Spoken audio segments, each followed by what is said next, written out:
We need our mic. We don't have the right mic. We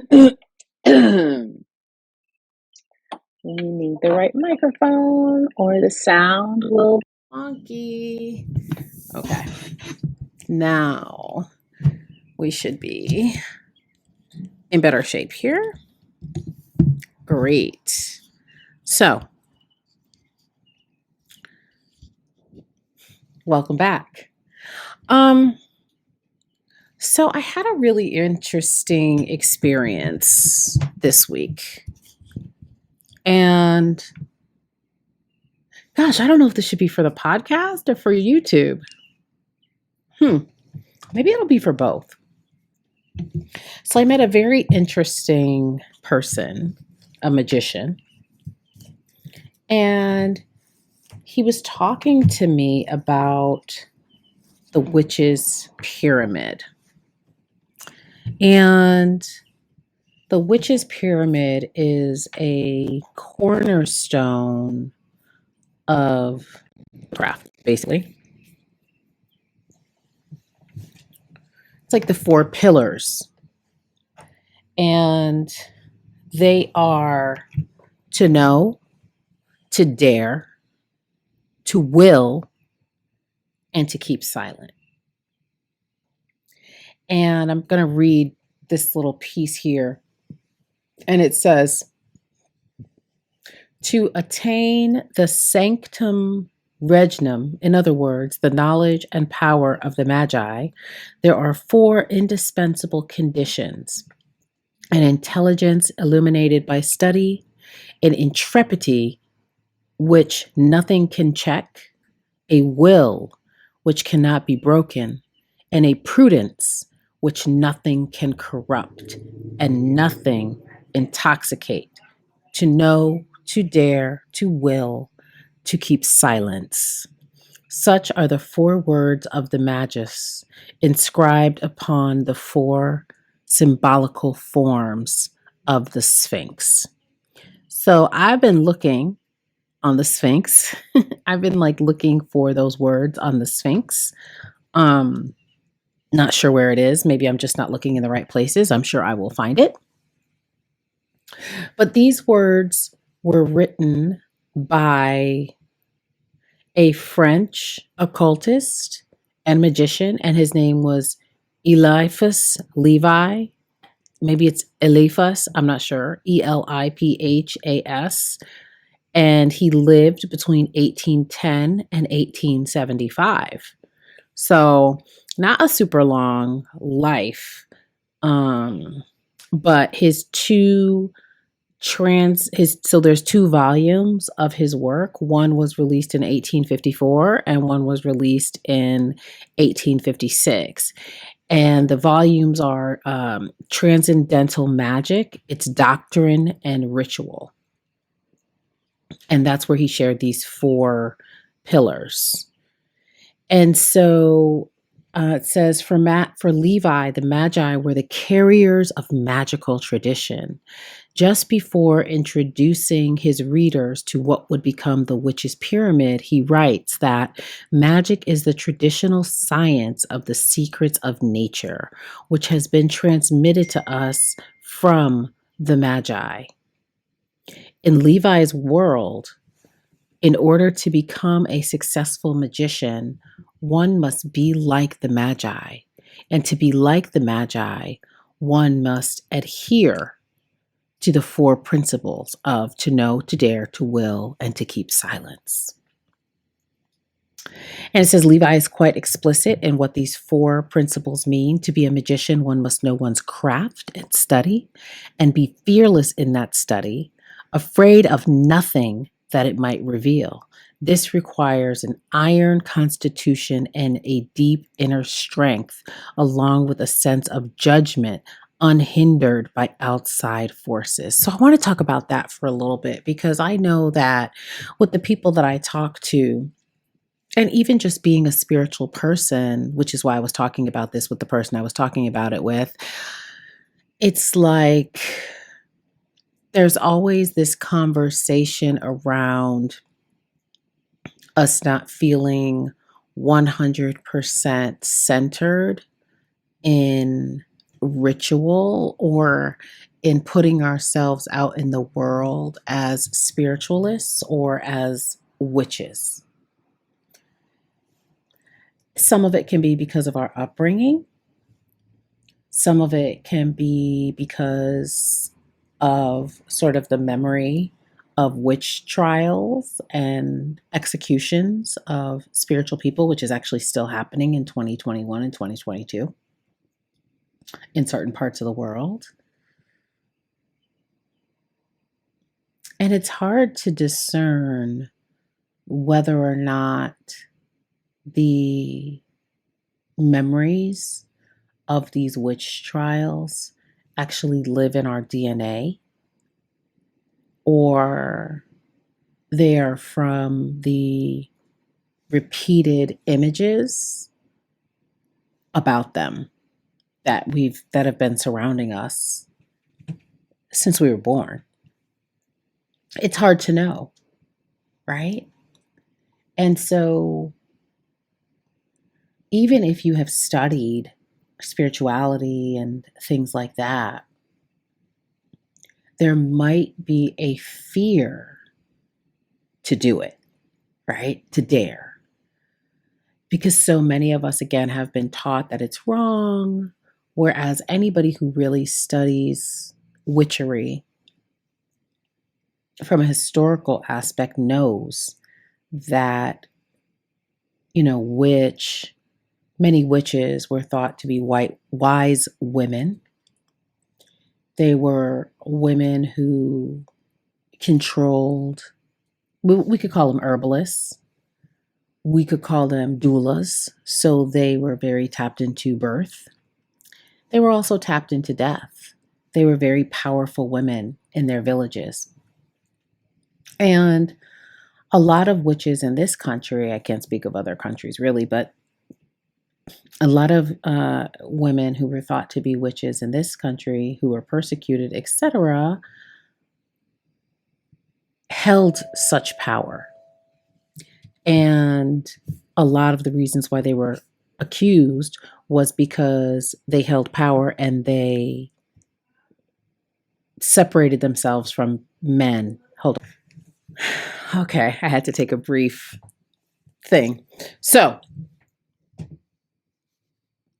many of the women that were persecuted were women that held power in the village. A lot of them were landowners, and the trials were, a way to get their land from them.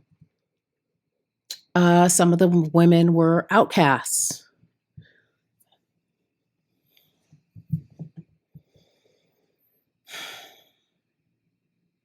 So many things I could say.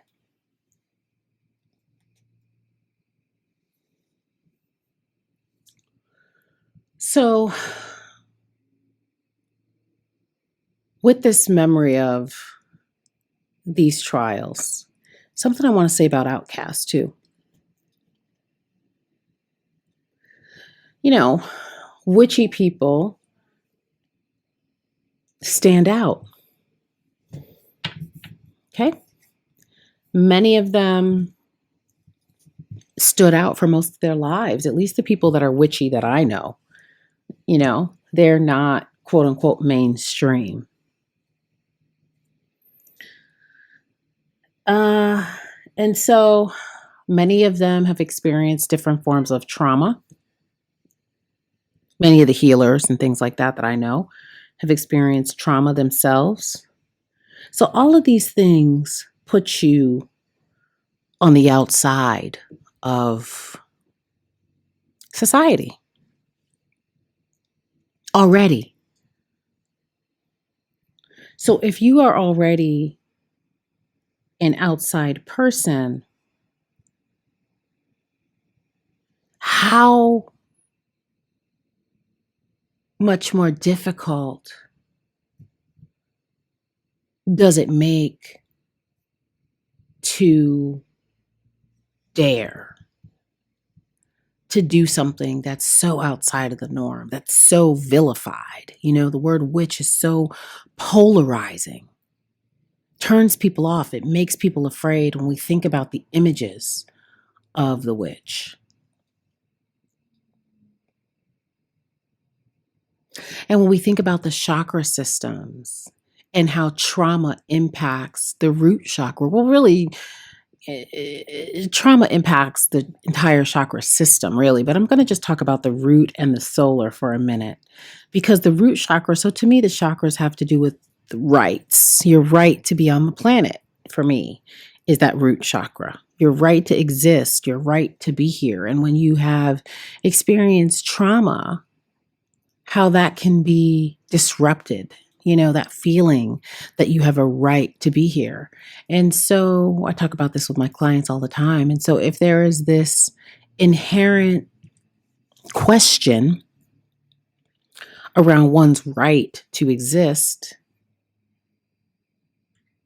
how much more challenging is it going to be to, again, dare to step into the world of magic and to know that you have a right to do it. I hope this is making sense. I feel like it is. Okay. So the will, the solar plexus chakra. Again, if you don't have a basic feeling that you have a right to be on the planet, how are you going to feel like you have the right to put your will out into the world?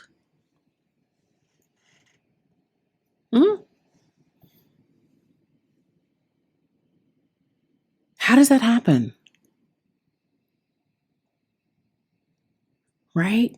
So a lot of times, the reason our manifestations, because manifestation is a form of magic. I mean, it's spell work. You're saying affirmations; those are incantations. How are you expecting your manifestations to work if you don't really feel like you have a right to the things that, not you, we, I, me, Zoe, us, we have a right to the things that we desire? And where are our desires coming from in the first place? Are our desires coming from a need for validation? To fill the holes that trauma creates or created. And that can be domestic violence, that can be sexual assault, that can be racism, sexism, patriarchy, poverty. These things are violent. These things cause trauma. And so how can we manifest when we have these holes? And again, when we're not sure if we are manifesting out of a true desire to raise the vibration to help the planet, or again, we're trying to fill holes. Back to the reading. Levi is quite explicit in what these four principles mean. To be a magician, one must know one's craft and study and be fearless in that study, afraid of nothing that it might reveal. That feels like shadow work to me. This requires an iron constitution and a deep inner strength, along with a sense of judgment unhindered by outside forces. Because Levi equates his 4 words of the Magus with the legendary Sphinx. His indispensable conditions are sometimes referred to as the 4 powers of the Sphinx. In ceremonial magic circles, they are often called the 4 powers of the Magus, or magician. The term witch's pyramid is used exclusively in witchcraft and was most likely first used in the 1950s, 75 years after Levi's death. Whew, we want to make something that sticks, don't we? Don't we? We are not going to talk about, no, we're not talking about that. We do not speak of him. I don't anyway. Is there anything else? So let's see here. So there's someone else. Okay, so we'll talk about Paul Hewson. So Paul Hewson's Mastering Witchcraft 1970 mentions the witch's pyramid as an essential magical first step. Hey, hey, hey, hey, hey. Okay, sorry, car just drove by playing some interesting music. Okay. Mentions the witch's pyramid as an essential magical first step. Instead of using the familiar to know, to will, etc., Houston writes about the four powers as a virulent imagination. I love that. A will of fire. I like that. Rock hard flair. Oh, rock hard faith. I like that. And a flair for secrecy. I like that too. These ideas sync up nicely with Levi's original vision and remove any ambiguity in the meaning of the four powers. So I'll also swing back to the article to tell you what article I pulled this from. I'm trying to see if there's anything else that I want to read from here. Absolutely not. I think that's great. Okay. So I'm gonna keep to dare, to will, to know, to keep silent, because it's the original, and I'm kind of a purist. So to know, there are many different types of knowing, which makes the first lesson of the pyramid open to several interpretations. So to me, what that means is constant learning, right? Constantly learning, constantly studying. So yeah, knowing. Also, I feel like when I think about knowing, it's also having a knowing in yourself, a knowing of yourself. Again, I'm linking it back to the chakras. I'm linking it back to the root chakra, knowing that you have a right to the things that you desire, right? And to be silent. So again, that's also another I feel like I've talked about to dare a lot, so I don't think I need to talk about that anymore. I feel like I've talked about will as well. So we'll talk about keeping silent. So that's also a major part of manifestation, manifesting. For those of you that are watching this on YouTube, I'm sorry I keep looking up and not looking at the camera like I usually do. It's because I'm in a luminal space right now, I guess. So I'm connecting. So that's why I'm not looking directly at the camera. So yeah, so to be silent. So the Bible says pray in secret. Go to a quiet place. Pray in secret. Again, also a major part of manifestation. They say don't tell people what you're working on. Don't tell people your dreams. There is this power shared, power lost axiom as well.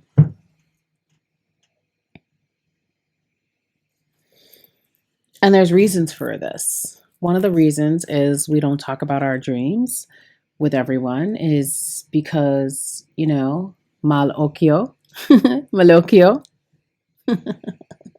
mal ojo, evil eye.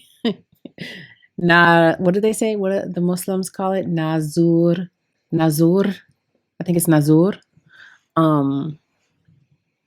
Evil eye, which can be unintentional, right? People can have a little hateration and holleration in this dancery. Unintentionally, You have something really nice, you want to share it with the world, and you start sharing it, and people are like, oh, that's nice. But inside, they're like, why them? Why not me?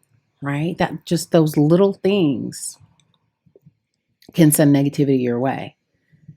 So that's one thing, right? We don't want that malocchio.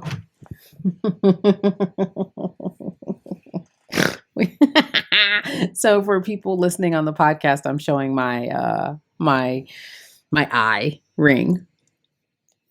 my eye ring that I just got. So yeah, we don't want no out malocchio. And so the other part of it is too, a lot of times, again, because of our histories, we don't feel 100% sure and secure in what in our magical workings and in what we're trying to manifest. So when we say it to other people, it's like our ego can get involved and we can start to like dissipate the things that we're manifesting because of our own disbelief. It's really interesting how that happens. Like, I know for me, I definitely have had instances where I've had opportunities like right there, right about to percolate. Even like people I've met, like potential like dating partners and things like that. And then here I go running off at the mouth, "Meow, meow, meow, meow, meow." And then that opportunity, that person is like dust in the wind. All they are is dust in the wind. They just go. As soon as they came, they're gone, just drifting it away. So we want to be careful about that. And so that's that secrecy piece. Even though it's like, damn, we want to share, you know, it's like, oh, I'm working on this thing, da da da da. And it's like, yeah, no. Mm-mm. Keep silent until it manifests. So for me, obviously, I have an Instagram page where I share a lot of things. And a lot of the rituals that I share are rituals that I've done already prior, or they're rituals that I don't do because I'm sharing it. Or I'll share parts of it for folks, but then I don't share the parts that I do, right? So I might mix up the ritual a little bit, or I might add, or I might subtract an ingredient or something like that. And that has to do with that keeping silent piece, because I do believe in covert and overt work. And it's something I feel like I do struggle with, being so public. I know that times have changed a little bit, but it's still, you know, again, because of all of the things that I talked about before, putting yourselves out there is a thing. It's not the most, the time will come when people are more accepting. So I'm going to do a reading now about this pyramid. I have no idea what that means. I'm just guided to do it, so I'm going to do it. So first we're going to start with to know, and this is going to be a message for the collective on this pyramid, what it is that we need to know in this time, right before the Saturday,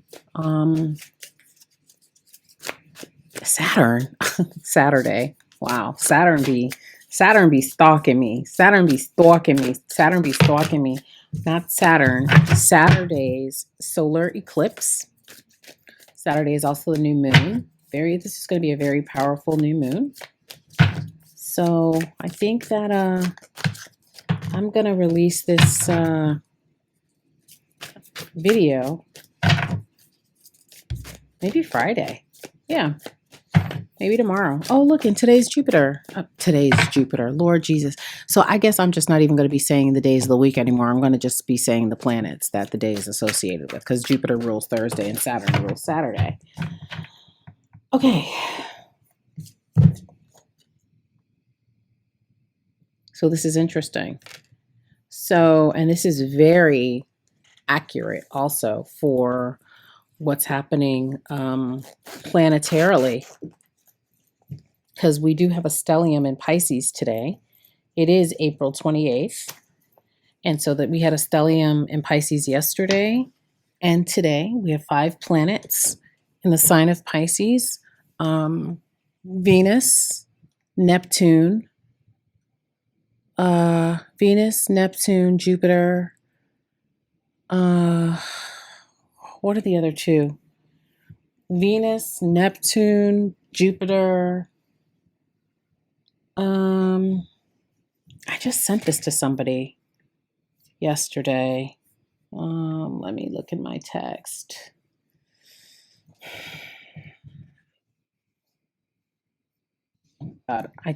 Yeah.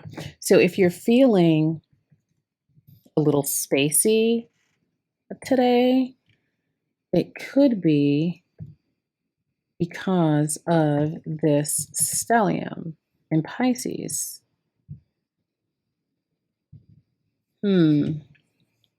Where is my text?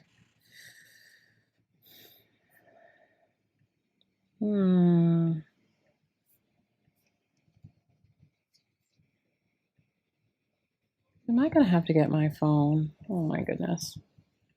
All right. I'll go back to that. I'll do that at the end because I want to get to this this card. So we have the 7 of Cups. So this is super interesting to me as we talk about this pyramid as a foundation. And how perfect is this 7 of Cups? Yeah?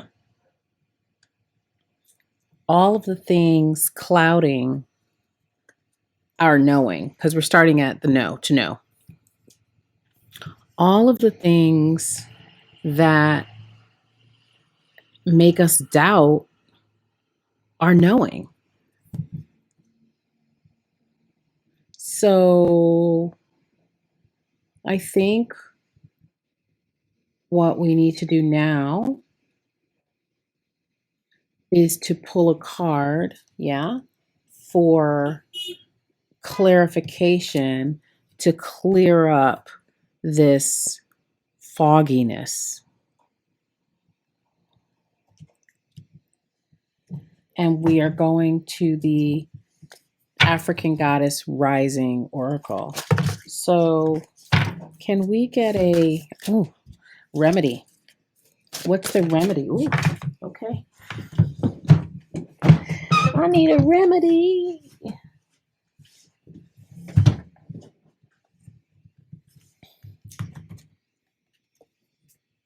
So we got divine lineage. Wow. So basically, we got 6 here, 6 for family. This is so understanding that this is the true essence. This is Sarah Lakali. I'm going to actually read from this too. I'm going to read in the book. This is our remedy here. Understanding that we come from a divine lineage. This, I know somebody told me they were listening to one of my other readings and I was talking about Moses. And why was I talking about or listening about the Red Sea and the splitting of the Red Sea the other day? I can't remember, but this is giving me Red Sea vibes because she's splitting the water. No? Is she not? This also gives me the faith of, not the faith of the mustard seed, I don't know who I was talking to about the Bible yesterday. I'm always talking to somebody about something. Maybe it was somebody I was interviewing for. Maybe it was somebody I was interviewing for the podcast. I think that's exactly what it was. And she was talking about, so an upcoming podcast person, Tonir Kane, will be hearing, I'll be airing that pretty soon. But she was talking about her favorite biblical verse. That's right. And so one of my favorite biblical stories is about the faith of the mustard seed, but also if you see a mountain and you believe with all your heart, oh my gosh, if this does not go back to the four pillars, if this does not go back to biblical stories being a book of incantations, I'm going to read it. I'm going to read it. I'm going to read to you this because this is if you say to the mountain, here it is. Mark 11:23.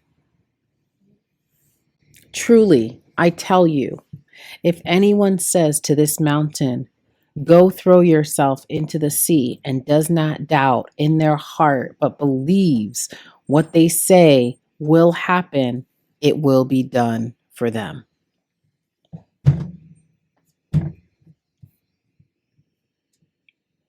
I tell you the truth. You can say to this mountain, may you be lifted up and thrown into the sea, and it will happen. But you must really believe it will happen and have no doubt in your heart. Truly, I tell you that if anyone says to this mountain, be lifted up and thrown into the sea, and has no doubt in his heart, but believes it will happen, it will be done for him/they/them.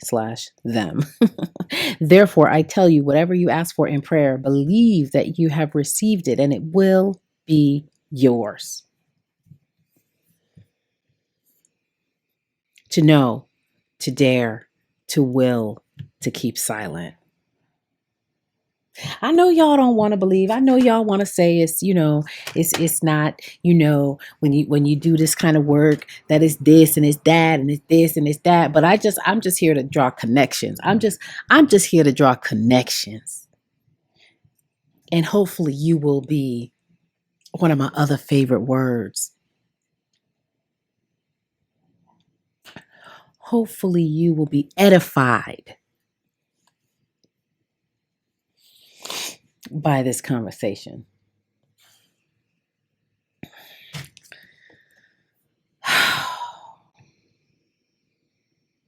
Thrown into the sea.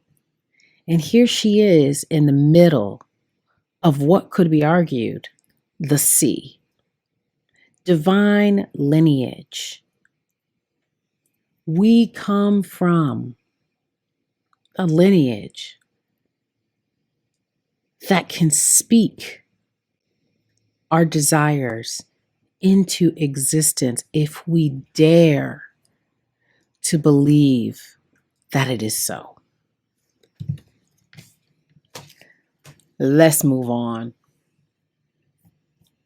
Let's move on to dare. So we're going to pull a card for to dare. Not this deck. Okay. All right. Let's see what deck. Oh, okay. I see what's happening. Okay. Let's see. I got a million of them. All right. Let's see which deck. Not the Deviant Moon. Not for this conversation. Not for this conversation. No, not the Deviant Moon for this conversation. The African Tarot or whatever it's called. To know. What do you have to say for us for this to know? To know. To know. I'm sorry, not to know. To dare. To dare. We already got to know. To dare.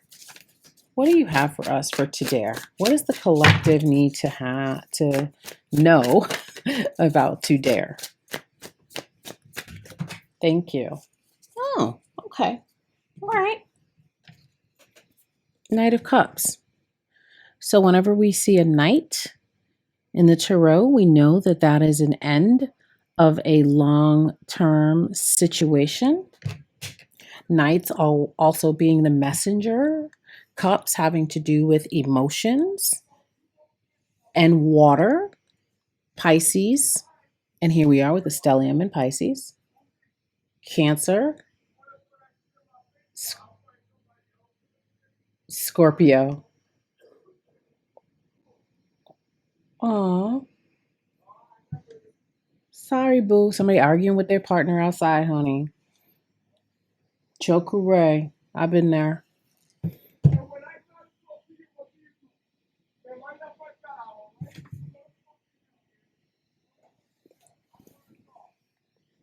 Poor thing. Okay. Distractions.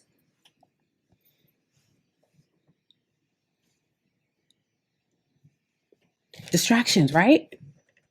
Distractions. Holy smokes.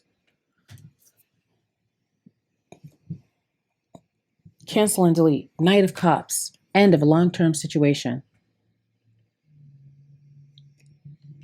Could this be, because we're talking about to dare, could this be we're coming to the end of feeling like we don't deserve the things we're asking for? Could it be? Could it be? Thoughts become things. Our feelings matter. Could it be a change in our feelings? I think so.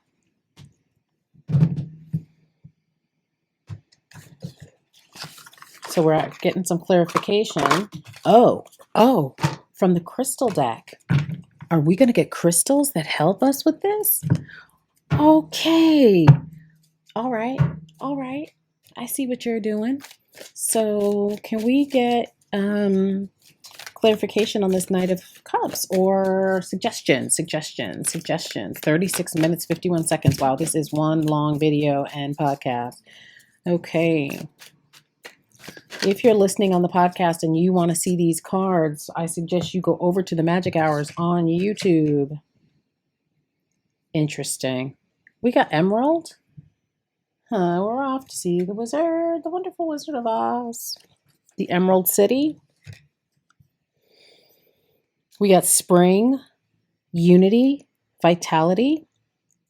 It resonates with Sagittarius and Venus and Mars. Mars, thank you very much, Spirit. Mars is one of the other planets that's in Pisces right now, and so is Venus. So Mars, Venus, Jupiter.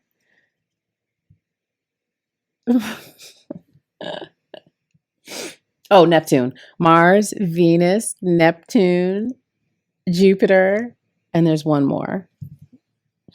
It'll come to me. Spirit's already given me one. Okay.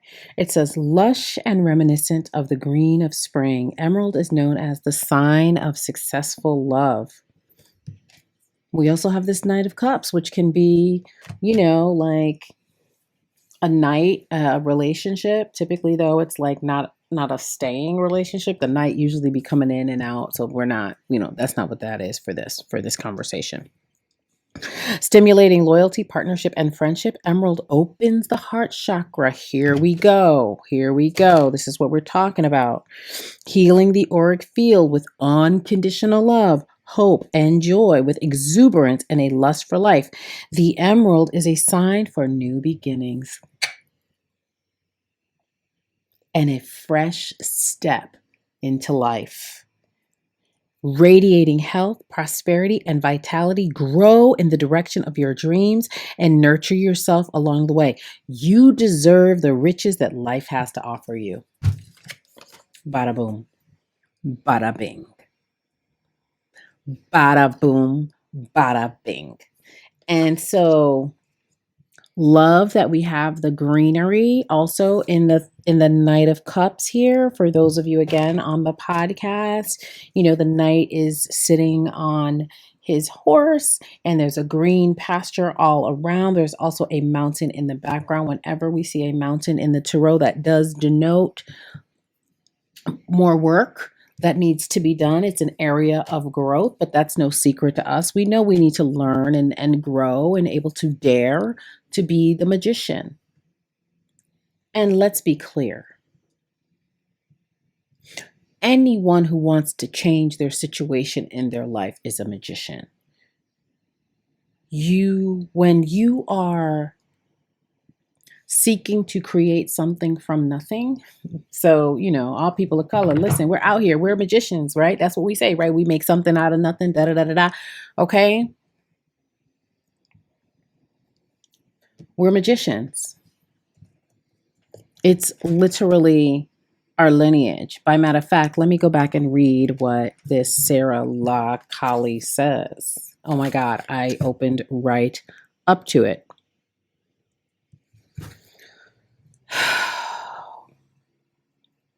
So, this goddess is Romani / Egyptian.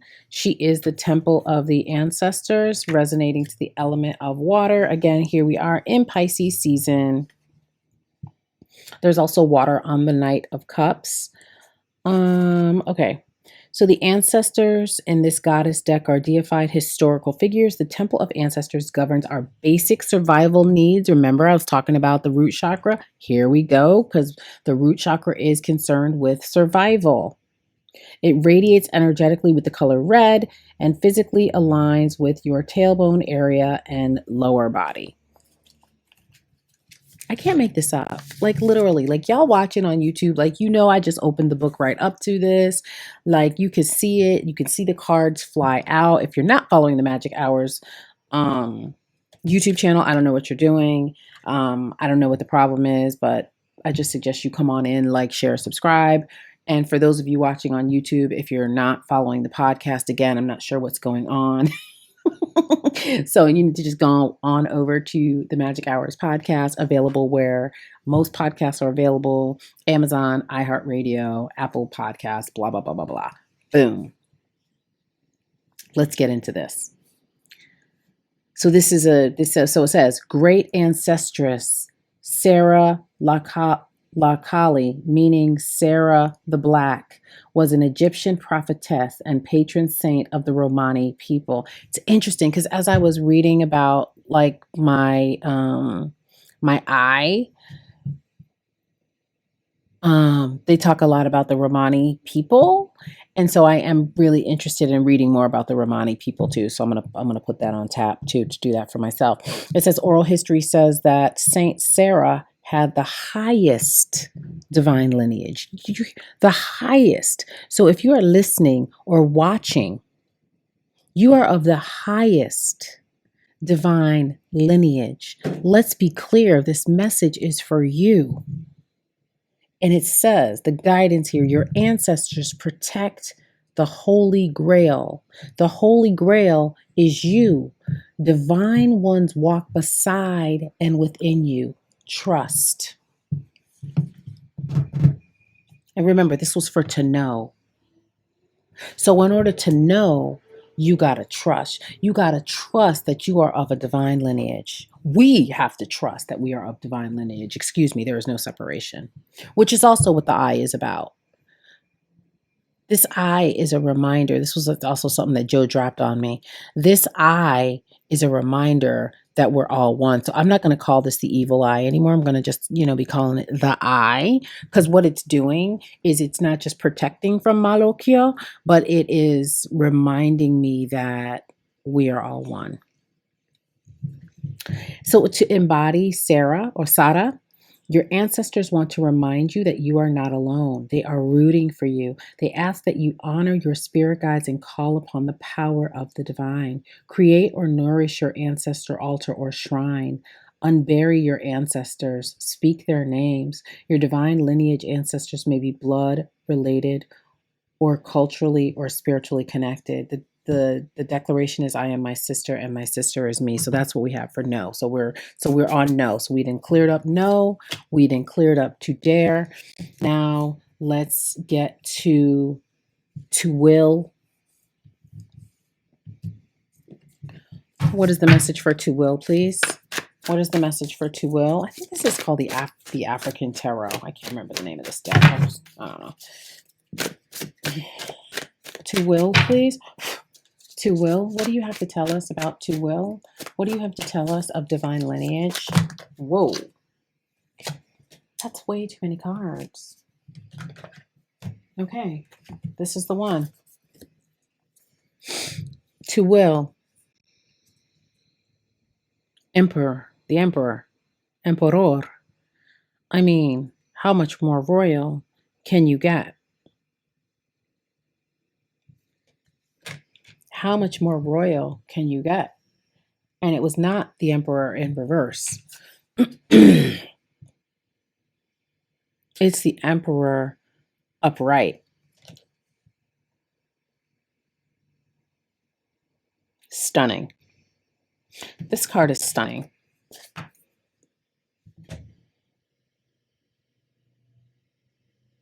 Settled, secure in one's power. Your will. You deserve to have your will spoken into the world. But I'm gonna see what the book has to say.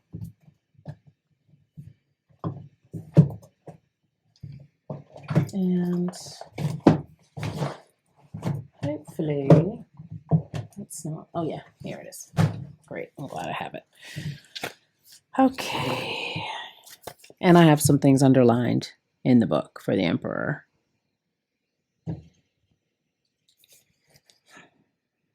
General meaning. And the emperor is card number 4 in the tarot. 4 is the number of foundation. 4, we're also talking about the 4 pillars. You see what we're doing? The 4 pillars, the 4 powers. 4 is one of my favorite numbers. 444. September 4th, December 4th. All right. General meaning. The emperor represents a strong fatherly man. This is the time to follow the traditional ways of doing things. Use your wisdom and power to solve this issue. Stern energy may be present. You may be dealing with issues of power and control. When asking about success in business, the answer may lie in the application of hard work and discipline. Saturn energy. Remember I was talking about Saturn? Remember I meant to say Saturday and I said Saturn. Let's talk about this for a minute. Let's talk about Saturn. So as a person with very strong Saturn placements, again, the thing about the emperor can be a stern disciplinarian. Saturn is a stern disciplinarian. Saturn forces us to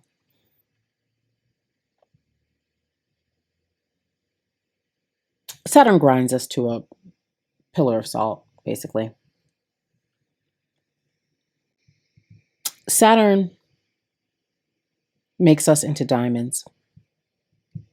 And Saturn rewards us when we're done. Saturn is the keeper of time, the old man, the grumpy old man. And so, is this not perfect for will? So not only do we have the right to things that we desire, the emperor is here to say, we got to work on it. We got to practice. We've got to work that muscle. Solar plexus energy here. So let's get a crystal and see what crystal will help us with this energy. I think that's right. Yeah. Oh, no, it's right. It's right. So we have sunstone here. Yes. Yes. So sunstone is leadership, confidence, freedom. Sunstone shines bright, igniting willpower. Now, when this just dropped, I thought that I had made a mistake. I was like, oh, surely not sunstone. But I forgot that sunstone was about leadership. You see, trust and knowing. Sunstone gives you the courage to step out on your own and dare to make a difference.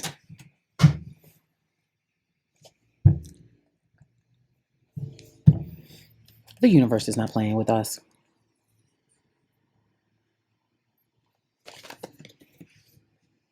For those of you listening on the podcast, I'm holding the card up. You see that? You see that? Sunstone gives us gives you the courage to step out on your own and dare to make a difference. Radiating warmth and vitality.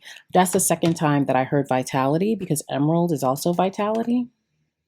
So there's something here about maybe energy being drained and not believing in ourselves, and taking on all of society's messages can definitely drain us of our vitality. So also maybe doing some cord cutting to this society, people, places, and things, to restore our vitality. Sunstone brings confidence to the beholder and is known to bring good luck. Fortuitous in nature, Sunstone brings out your natural talents. I need some Sunstone. Oh, maybe this is. Oh, allowing you to shine like the star you are. Sunstone helps fulfill karmic contracts, alleviating the pressure around a sense of purpose or fulfillment. Abundance will flow once you nurture your gifts, and it resonates with Leo, Libra, and obviously the Sun. So I'm definitely getting some ideas here, which I'm not going to share because we're in silence.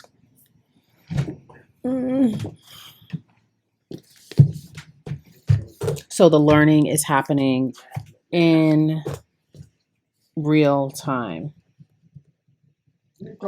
So I'm doing my recording. Sunstone and emerald. And they're both for vitality. And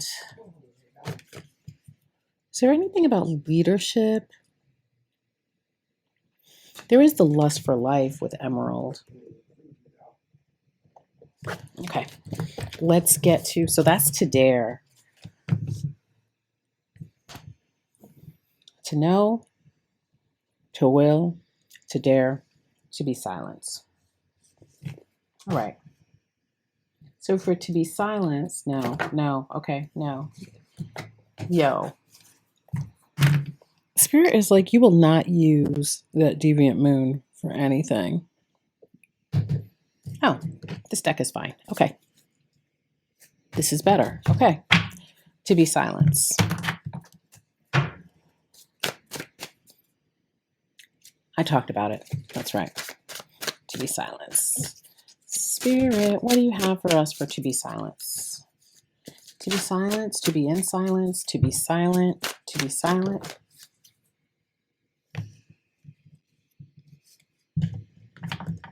So we have Urzuli Dantor.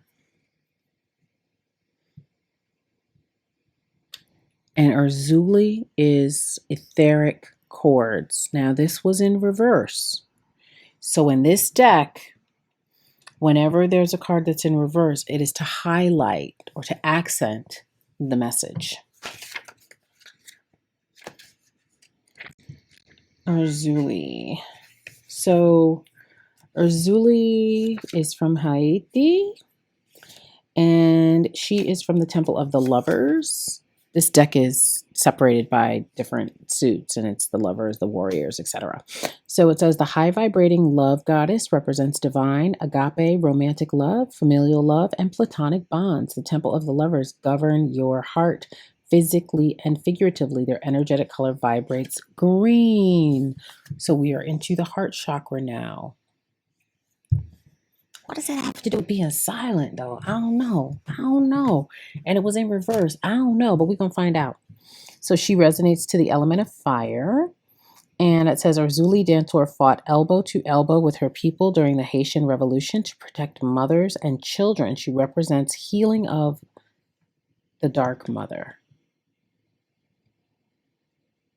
Okay. Well, the Dark Mother is silent.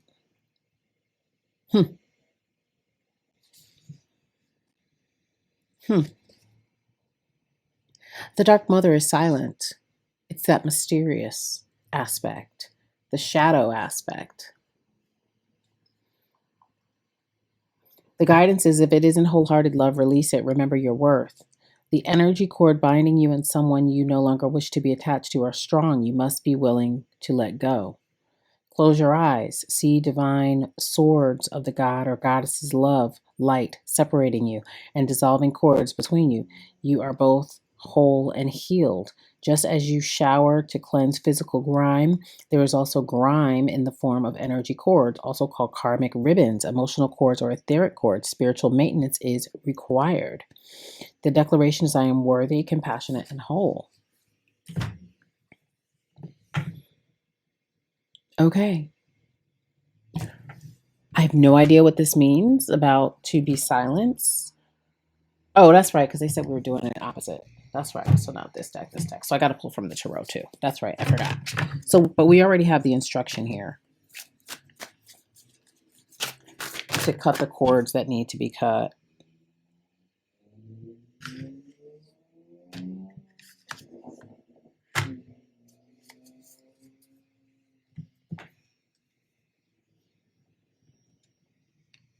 So we have the Hermit in reverse, and we have the Queen of Swords in reverse. So this is giving me very much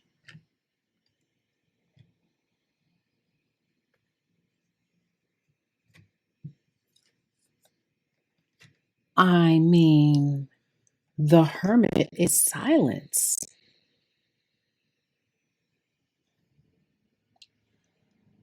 And the Queen of Swords. And they talked about a sword here. So it's really going inward. And, swords are thoughts, ideas, but swords are also the truth, facts. And the Hermit also has a little sword in his hand, kind of, sort of. So separating yourself from anything that isn't the truth. And perhaps this is about, again, not broadcasting what you're doing, but doing it silently, doing it quietly, doing your cord cutting in peace, in quiet, and not broadcasting. Their power in their faces and their conviction and their in this Hermit and this Queen of Swords, and even with Urzuli, it's like you don't need the validation. You don't need to tell everybody, okay, I'm going silent, I'm going to a silent retreat. It's like, no, just do it. And we've come to the end. I hope that you found this edifying. That's all we have to say. That's it. Like, share, subscribe, drop by. Let me know you care. And I'll talk to you next time. Bye.